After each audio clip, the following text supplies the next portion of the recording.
Hi there, it's the Aldos, Mike, and Michelle Lee, and right now we are in our kitchen. Just doing a couple things, hanging out, get the newspaper open. And I had put this article on the newspaper, from the newspaper yesterday on the refrigerator. I was actually going through the newspaper and I was going to ask you why half of it is ripped out. Oops, that's funny.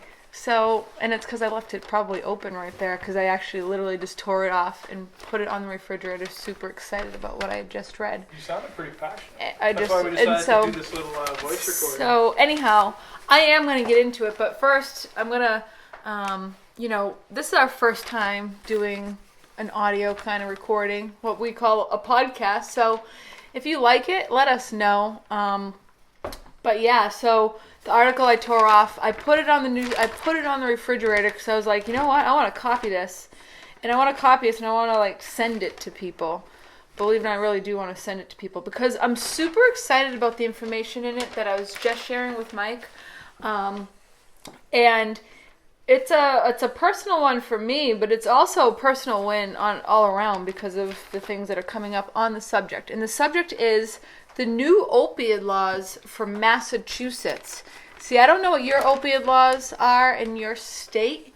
I don't know what your opioid laws are in your state, but in ours, I just don't think there's any laws around it whatsoever. So it's really nice to see that there are laws that are coming around. What I consider... But wait a minute, why are you so passionate about this? Because you come from a background of what? Like... You had to deal with people who had to take medication. Well, no, right? People take. I was a social worker for many years, exactly. And I saw people taking sometimes up to 22 pills. I remember someone taking 22 pills, and that's not with vitamins. So you've seen the effects of things like this on people. That's why you're very passionate about this. Just totally, absolutely. And honestly, the new epidemic. I don't know what it's like. We're in kind of a. We're 30 minutes outside of Boston, 35 minutes outside of Boston, so it's not that we, we're in a rural area. We're in a, middle class area with really some of the biggest opiate and heroin epidemics. Yeah, we'll hear stories and we'll be like, wow, really? We'll be really surprised. And it's like...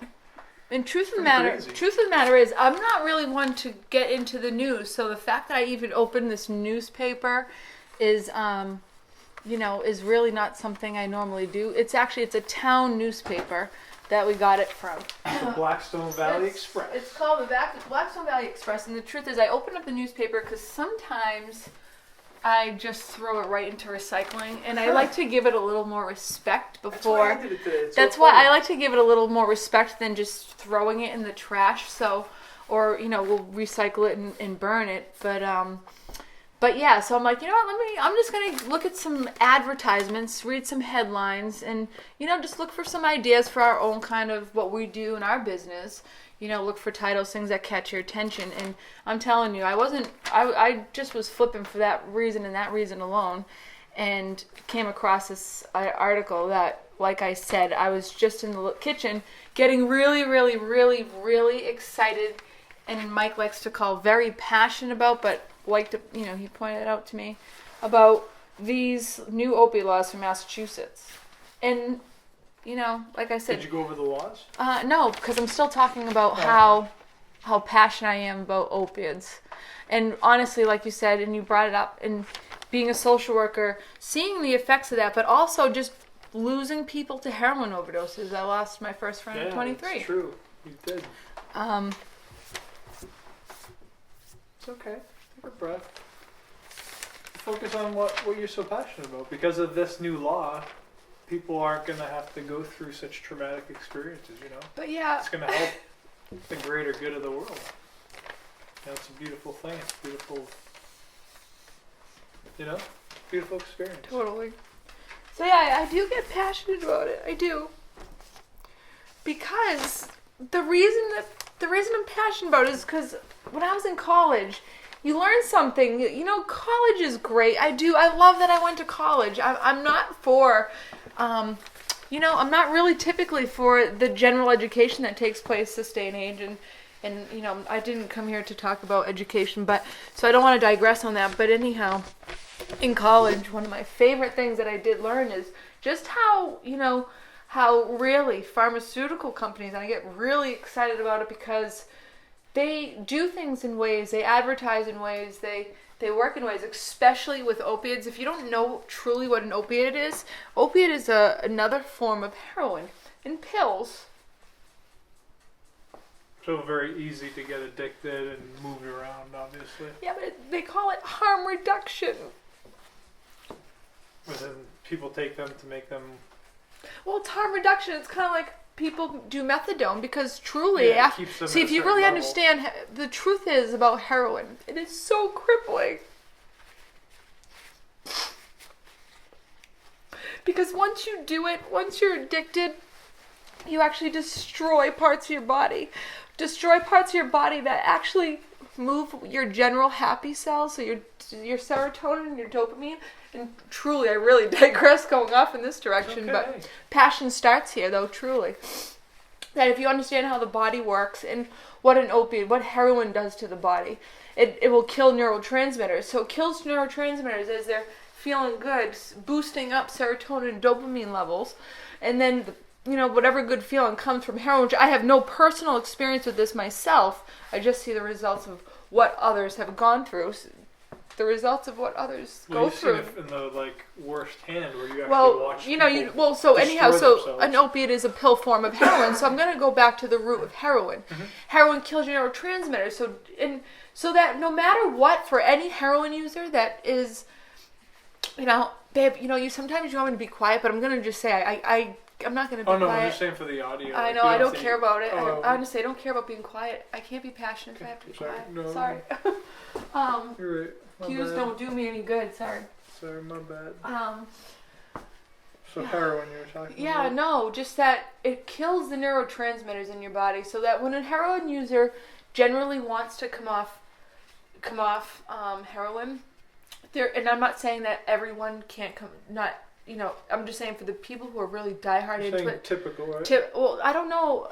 This is information I received when I was 18, 19 in college, so I don't actually know. I haven't updated myself on that, and I apologize, but I do have this article I'm going to get into in a moment. Still, you hear stories, So I just know what I know what I know, and I know what I see, and I just, so once you're at the point where heroin has killed your neurotransmitters, and that you actually know there's no antidepressive or anxiety medicine that actual person can take without pure strength of willpower in their mind to go beyond what they feel, because that's a fight. A heroin user has a fight to feel good because of the killing of the neurotransmitters that carry your natural born energies around your body. So not to get so into that stuff, but I love that part. Thank you for that. I learned something new. Yeah, right so there. Wow. So that's why methadone works, because methadone is now a harm reduction. They call it a harm reduction. A harm reduction formula. I know that it's not the same thing, but would like a nicotine so it patch is the same thing. Like it's an opiate. So now I'm just letting you back. I'm kind of bringing you to where I'm at with this article. So now you take what you know about heroin. What was your question? I said this would be kind of the same thing as a nicotine patch, like where it's not obviously not in a different form. I'm sorry. Yeah, absolutely. What you just said is perfect. Nicotine patch. To give an idea, right? It's an absolute idea because so you know what? Take the patch off, stick it on, and everything's better. But only you can't ever take that patch off, and that's what methadone is to a heroin addict who has lost their neurotransmitters, and no antidepressant will ever in their lifetime make them feel better. So it's basically just like a pacifier for whatever. Absolutely, but it keeps them alive. That's why they call it a harm reduction, because they don't have to put the needle in and worry about overdose. It's a controlled substance now. Okay. Oh, yeah. So it's a controlled substance. So that brings us. So listen. This is my passion. Is really lies right in the information here. So, anyhow, So when that happens, you just know, like, the personal destruction it truly does to a human's body. What does that do to their soul? I'm really going off there, but so anyhow. My passion is just very strong about just the mind, body, soul, where people are when they actually stick a needle in their arm. That's soulful. Yeah. It is pretty deep,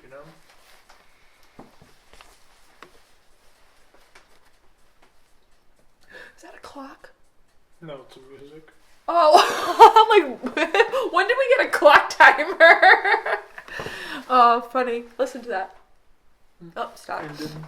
Perfect timing. So anyhow, as I'm overly excited about this article, like I was just actually wicked excited about this article because Mike already knows how excited I am about the whole topic. And, you heard into more detail about some of the physical reasons as to why, emotional reasons as to why. Harm reduction stuff is just, a masking for something greater going on physically. So what I think of now, bringing me now down to Percocets, and now we're on a whole other opiate level of liquid heroin. Now gone from methadone, which I would believe is a liquid formula. So we've gone from a needle to a drink. And correct me if I'm wrong. They probably have pills now, from what I learned. And but now you're down to opiates, and now opiates. I've seen them from experience. I've seen people doing things with them that are just absolutely insane. Not only overdosing. Not over. Actually, I don't know anyone's overdosed, but actually. Well, what classifies an overdose? Well, I don't really know because that doesn't mean that it kind of ends up bleeding. So listen. So you know what? Actually, I just started getting really even more thin because now when this law ends up increasing the heroin problem that's going on, that's ideally what in turn comes from. I don't want to look at it that way. I don't want to look at it that way, and I'm not going to see it that way. I'm super excited about it. I don't want to take my mind that direction because I could. Weigh in on the good stuff, So yeah. So anyhow. Now, I just think that these pills, people snorting them, they're finding ways to just get high off them naturally, because when people get their hands on these and they become addicted to them, I just have seen and experienced with others through personal stories shared and visual, just seeing it, that there's a sense of people losing themselves in these pain reduction programs, like suppressing the pain that people are feeling, that is really to what we feel is some form of suppressing of the soul. It's back to that. There's some sort of soul, like when you're at that point, your soul is screaming for you to go the other way because nothing feels good at that point, when you're feeling that way. But there's something in heroin or opiates that give people a good feeling. I just don't personally know what that is. The only personal level I have on the actual physical taking of an opiate is when I've had to use them per prescription, which is I've had 4 surgeries. I've used them in those certain times, and I can tell you, they tell you to take 1 to 2. I always took 1 because 2. I remember the only time I took 2, I felt really messed up from it, like hearing things. Like it was just really, it's an experience, and maybe it's an experience I don't know, and I don't judge that experience. I just see and feel that there's greater things in this lifetime to experience, but not to judge that path for others, because I think we all because I don't judge users. I just if there's anything, I want to help them. I'm really going off. Sorry. Hey, no, but this is your. But anyhow, so now I'm gonna get back to the article. I'm just gonna go right to there. Go there. New opiate laws from Massachusetts. Why I am so pumped up. Why I'm so excited. Something is finally happening. It says nearly 1,100 confirmed opiate overdoses deaths occurred in 2014, up 63% since then, since 2012. So in that's crazy, and then the data for 2015 was tracking for yet another said increase. So it's just going to show the epidemic that's happening here in Massachusetts, here that's personally affected our lives, and here we go. First new law requires a doctor to limit the initial prescription of an opiate for an adult patient to a 7-day supply. You know how awesome that is? You know how awesome it is? Instead here's your, here's 100, I hope, you should be pain free by a month from now. It's how it starts. That's how it was before? You just give them a ton. Really? Yeah. Wow. But They do. I mean, they prescribe you. I mean, Is that in and Massachusetts or all states? I don't know about all states. I Yeah, actually have no it's probably idea. obviously I would different. love to know what other I feel states like are doing. Massachusetts has just like So all this- these weird So laws. listen. So the 7-day limit would mean that a prescription for oxycodone would be limited to 42 tablets initially, because that's what the prescription is. So is prescribed to be taken 1 tablet every 4 hours, up to 6 per day. To 6 per day. So it's 42 in the first 7 days. Whereas before, so if they're doing 42, and sometimes they give you a 30-day supply. I know people on the regular that for years and years and years and years have been getting 30-day supplies. Damn. And I actually had one doctor at one time. 30-day supplies, how many times though? So 72 in 1 week. So 42 pills in 1 week. So 42 times 4 weeks. That you're looking at, 160, 170, 180 pills, roughly in that range, So depending they'd on be how going many days. into They get 100. each week. They go in and get a month's supply. No. The new law says they have to. Oh No, no, but before. every 3. No, sometimes not at all. They get 3 months supply, or Wow. I don't know. It depends. Depends, and if you've had a problem, you have to go through a stricter program, I think. Okay. And I jumping on, I don't know 100% of the laws, so Another forgive topic me. for another day. I do, yeah. I mean, I'll really dive into that if you want. It's really just about the whole dynamics of it, up to it, what I understand. Second, the new law also patients to request less than the prescribed amount of an opiate prescription if they choose to do so. It's also referred to as a partial fill. So if someone does have a problem that maybe they are trying to control in their own way, or it would be helpful that they had their rest of the supply at certain times because maybe their pain management along the way wasn't, they thought maybe they're in constant pain, People in constant pain want to do constant things to ease that pain. I want to tell you last night, to interject for a second, because it was a serious, like my headache last night. Yeah. Like that was really like I wanted to go get some ibuprofen or something, Yeah. but I honestly was just drinking water and focusing, and it was tough. But not many people have that kind of mindset. That's what the scary thing is. Well, Is there something better that can be done to help them? Yeah, it's Because I think called we a all need that. massage. Remember we? No, yeah, You I know, but I'm just is saying, there something that eventually is going to come into place? Holistic healing, yes. No, is something going to come into place where people that have these challenges can go to that are actually going to improve their quality of life and their life, and not just sticking a pill, down their throat. You know what I mean? Well, is there other something programs that to can be support done? that? Right. Is there other programs to support that part of life? Because that's a really great Like, do they have to question. go to a community? Imagine if people could be reached online. They go to a community center, and then there's like a class online or something where they're taught things, And in order to get different levels of prescriptions, they need to be, at least completing some kind of like assignment towards their mindset or something. I don't know. Accountable. I don't know. Yeah. Or I make them know. fill out a certain questionnaire so you can see how people. I mean, like, there are are actually, rehab programs, but how effective? I mean, it all depends on what they're doing in those rehab programs. No, I'm sure saying they're somebody excellent, had to come actually. in, somebody had to come in and answer a bunch of questions. Yeah. So each time you could have a file of what these people are answering, so you could actually you can see kind of like because you can The areas tell of their life, perhaps, that they're having trouble. If you ask with them the maybe. right questions. So it actually, So you have like a little. So what you're saying right now brings me up to the other one of the laws, and I'm going to jump ahead here because you just brought me to the other perfect law that just came up, and that is when that's when the it says the new law also include other significant changes, including required counseling in the emergency room for suspected opioid addiction, Okay. and the wording of actual opioid prescriptions themselves. So, which leads me back to the other thing, which is exciting, and the reason why they're doing the 7 days is to not give them the overexposure of having multiple and many pills, and then perhaps maybe multiple and many avenues of learning how to take these pills, because once you get into them, from what I've seen, people get really creative about how they take them.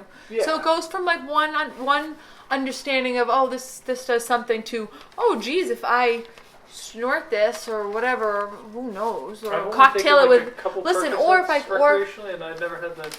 I mean, I get it though how people could want to do that though, because it does relieve. It makes you feel a certain way. It makes and people can get addicted to things. I've never No, had I any agree. kind of like. But that see, I've kind had of- and you know where my personal coming from is just having. I mean, I was a 10-year-old person I was 10 Yeah, saying I was exactly. going to live a pill-free life. I was I love 10 that. years old. I refused to take medicine, and my mom had. I think my mom had at the time. Was because we didn't always go to the doctors, so Since you and I have known each other though, you and I have been very healthy.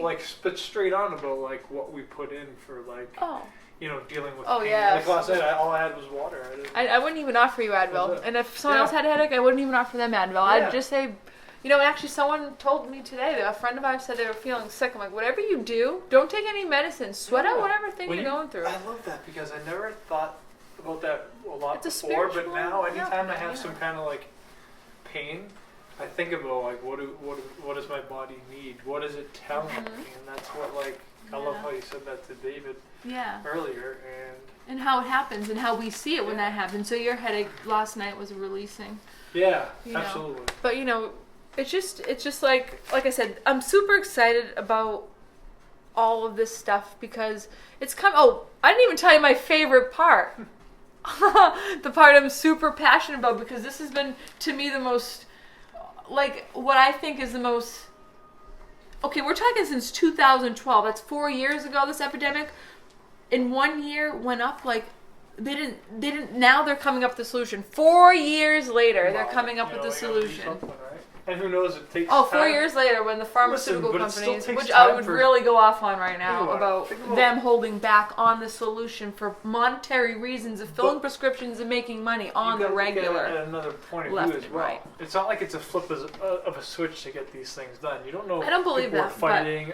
Oh, you're right, but I think mean, about how a sale of a house goes. There are so many different checks and autographs and Of course, yeah, legislation. and I'm all aware of so, that, I mean, but these I kinds know. of things don't just happen. But so yeah, so my favorite, and I'm gonna read it word for word about it because this is my favorite piece. Okay, you ready for this, guys? Yes. I'm gonna get close for this. Additionally, This picks up really good. doctors will soon be required to check the state, and it's PMP they're gonna call it, prescription monitoring program system to ensure their patients are not receiving opiates from other prescribers. Oh goodness. You say that again, just for clarification? Yeah, I have to say that again. Thank you. Additionally, doctors will soon be required to check their state prescription monitoring program. I cannot wait for this prescription monitoring program to happen for real. It sounds like you're saying that. A monitoring program. Here I go. So to ensure their patients are not receiving opiates from other prescribers. It took you 4 years and a huge epidemic to actually now create a system. You're trying to tell me it took 4 years to create a system that accesses doctors looking into other prescribers, selling them narcotic. Do you know, like I said, when I get prescriptions for I get two 1 month prescriptions, or maybe it was a 45-day prescription for 2 bottles of opiates. I remember being like, holy crap, I can make $5 a pill, because I think like an entrepreneur, I'm not Yeah, going to right. lie. Who's not honest? I mean, I'm telling you, every drug dealer, every drug dealer out there, if you're listening to this and you are a drug dealer, seriously, come talk to us because you got skill. No, I'm telling you, they get skill. If you haven't been caught yet, you even got better skill at being an entrepreneur. But like that's a whole other thing. Honestly, though, there is skills in entrepreneurship that come down to that's what happens. That's why drug dealers. That's their art. Some people's art is killing people deliberately by selling them heroin. Other people's art is just by selling weed to other people. I mean, it's a whole different ball game. But I mean, I'm not going to get off subject on which drug dealers I support in the entrepreneurship program. The ones who kill people, or the ones who just, keep it on the DL. But oh my God. So seriously though. But yeah, it's an art, and when you think like that, and $5 a pill, people are paying $5 a pill to feel that way. That's a pretty expensive, and that's why the heroin epidemic has come in, because I don't know. I don't even know what that stuff costs, but all I know is that everything leads to it cost a lot less than pills. So now heroin in its purest form is cheaper than the pharmaceutical form, which again brings me back to my passion with the whole thing, because now it just puts heroin to me. I mean, if you want to get me on the war on crime, I mean the war on drugs, there is no war on drugs, guys.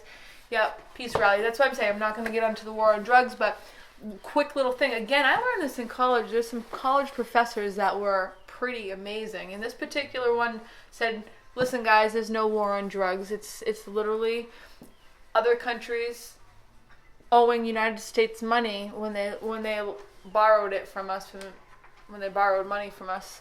We had to, they borrowed it in the intention that they were going to pay them back.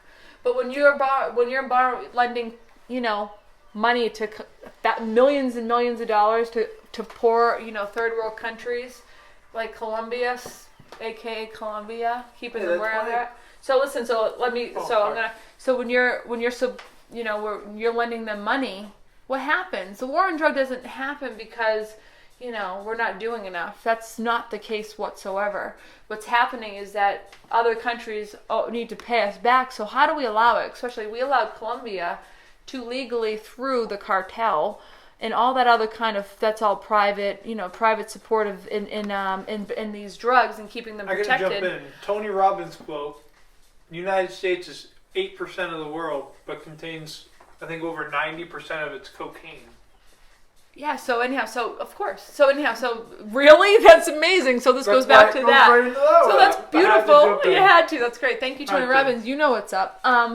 So this whole thing. So now we let Colombia in. Now I want you to paint this picture of the cartels on these boats and pirates and all this other crap that goes on out there, because they're really protecting the movement of drugs. The drug movement. The real war on drugs is the protection of the drugs to keep everyone where they need to keep them, and that is at a financial standpoint that is going to be beneficial to not only one country but multiple countries, just because of the amount of money that drugs bring in to the United States every year, which if I knew I was going to go off this way, I wish I had a statistic to give you right now, but I'm going to tell you right now. Google it, right? It's really, really high. Really, really, really, really high. So now you have the cartels protecting the Colombia, who now brings in X amount of cocaine into the United States, which we happily allow, guys. Our government happily allows cocaine, so don't kid yourselves when you're thinking that cocaine is one of those, cocaine is your purest form of adrenaline. Why do you think it grows? I mean, and then I can get into statistics about the amount of people, because now crack is another form of cocaine. Crack, it's certain dynamics of people. If you get caught selling and dealing crack cocaine as opposed to cocaine, which is a white man's drug, crack is a poor man's drug, and that's just how they've divided it and sold it throughout the years. And then people who get caught with crack, which is just another form of a mix, it's other mixed chemicals with cocaine, you still get that effect. And now those people get actually sentenced to much longer and much harder penalties than anyone who's caught with pure cocaine in its form, and it's because it's a white man's drug, and white men have more money to pay the bills and all the stuff on cocaine. So it's become, and that's why crack ends up going the other way. It pushes a certain community aside, a community of people who are on crack on a lesser form of money. Crack is a lesser form, a cheaper form of cocaine. Do you get it? So the people who have the cocaine are the ones who are making the crack and getting that certain dynamic in population through law and legislation, a certain dynamic of people to get, so again, that just goes on the war on drugs and how they've really divided it and how they've really learned to profit from it by knowing they can divide certain colors of people, certain kinds of people who take certain drugs and make certain penalties, X amount of dollars. So back to the opiate thing, you're trying to tell me an opiate, pure heroin, put in a pill form so that the pharmaceutical companies can now make money off it to our people. Seriously? They're no different than drug dealers. They're just smarter than them, and they have much protected laws around them. Did you know I felt this way about all this? Nope. For real? Seriously? That's why I decided, hey, let's make a thing. Listen, I wouldn't do a video on this, but honestly, I have a huge passion for this. I don't focus on it a lot because, honestly, I just see this. I see the solution. And when I come across an article like this today, I just saw a big solution. And I've been someone who has a heart. I have a huge heart for humanity, a huge heart for the people who get themselves in situations and mentally, spiritually, that puts them in a place where there are things that cover and hide the pain that we must all feel to move on to that next level of life and where we need to go. When we don't feel good, we literally need to turn in the right direction, the other direction, because the right direction feels so much better and is in a different way. And all you have to do is turn 180 degrees and just walk the other way. And it takes strength, it takes willpower, and it's something I've just been personally listening to in my heart, asking the question, what can we do for people who are now at this point in our government, in a very legal system of just killing people slowly, and it's like the only thing that they've found that works. So I mean, I know, and I'm happy about that. But then I go back to now heroin. So now heroin is going to be more accessible and cheaper. I just hope that one epidemic doesn't, because honestly, at the end of the day, an opiate is a harm addiction, But this war on drugs is not ending anytime soon. But I see it in my heart later down the road. I see it in its light, So I just believe it will be better one day, and I enjoy the way of getting there and seeing these kind of reforms. This is great. This is great for Massachusetts. I don't know how it is anywhere else. But honestly, truly, how is it where you are? Look into your opiate laws. I know that we all know someone who has an opiate addiction. I know we all know someone who has surgery. And, surgeries these days, those are like a dime a dozen. And they'll just take this out and that out. And they just want to take everything out these days instead of just helping you heal the problem of your organs, heal the problem of your soul. Because, guys, if you don't think your organs are directly correlated to a part of your soul, to a part of your growth and development, it's really something you need to look more into, because there is something so powerful in what I just said, in your body, in the signals it gives you on a daily basis. They are signals for you to start listening to yourself. And when you're not listening to yourself, or you're learning how to listen to yourself and correlate where your organs are correlated to certain pains, I heard last night, Abraham Hicks said, she said that, when people have back pain, it's because they're carrying the burden of their thoughts on their shoulders. When we think about what we carry around with us, it's pretty amazing. And, and sometimes the people who have the most pain are the ones that carries most of other people's burdens. And, I'll end this with saying that self-love is the best kind of love and healing that you can give any kind of pain that's in your body right now. Any kind of pain that an opiate could actually suppress for you, and there is healing with getting yourself healthy, getting yourself off these things that weigh you down, that weigh your life down, and know that there's other ways around it. And these new laws here in Massachusetts are just the beginning of, just the changes that hopefully we've seen a lot more kinds of medication, and a lot more other issues that are happening. It's real. We just have to love people more. If you know someone who has an issue in your life, I know people in my life that have or had issues with the same thing, with bigger things like heroin as well. And you don't know how to deal with them because you don't know what you can do for them. But really, ultimately, at the end of the day, loving them is the best thing you can give them, because they're at a point where they need more love. Anything you want to add to that? I mean, I just think that's a beautiful thing. We just have to love each other. It comes down to love is the healer. Love is the healer of all things. We're all put on the path we're on for a reason, Love is the healer of all things. But when you love everybody, so I go off on certain things. What people don't know, they don't know. But you need to listen and hear what I'm trying to tell you, because the picture is way bigger than your mind will even allow you to expand to. A lot of these TV shows and stuff like that, might seem futuristic, but honestly, when you have shows like, I don't even want to throw other shows at, I'll say medical shows. When you're watching medical shows and you're constantly seeing all these medical procedures and all these problems and all these things and shots and gunshots and this and that and then all these terrible things, you're only calling more of those situations and medical things into the atmosphere, into our spheres of energy. That goes for everything, law and everything else. It's just a preparation for distortions of what get in the way of our everyday living and loving of others and things. And these things are real, and we need to pay attention. We need to turn our TVs off. We need to love each other, spend time with each other, spend time on growing and developing, spend time on healing our wounds, because we all have wounds. You got to find them, heal them in the most healthiest natural ways you possibly can. Find out find out which way is going to work best for you. But know that there's not always the pharmaceutical ways to heal. I can tell you personally, I've healed from deep meditation, coming from it not feeling any pain ever again in certain areas.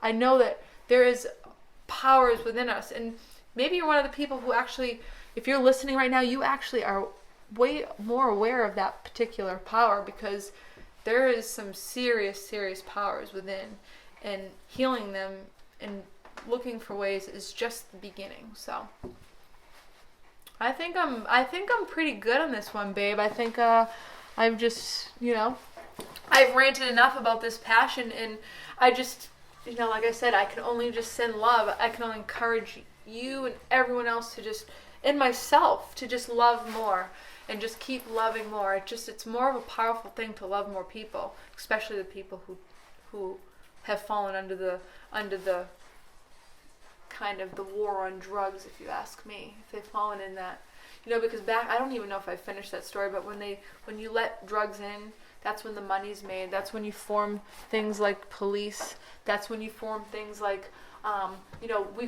like schools. It's all these structures that go off all these things that. And you're aware of this because you've traveled to different countries. Yeah, I've seen a lot of things, and I've heard a lot of things that I never knew before. You don't really know what you don't know until someone teaches you. And you hear what you're supposed to hear when you're supposed to hear them. So you're hearing this right now for a reason. But you can go to Australia, like you did. Yeah. Ask somebody a question or sit down with the local and learn something that no one would ever know about, like Australia or whatever, or something, Right. Or something different, Totally. That's just how vast everything is. It's crazy. What did you think of this voice thing? I liked it. I really liked it. What do you think?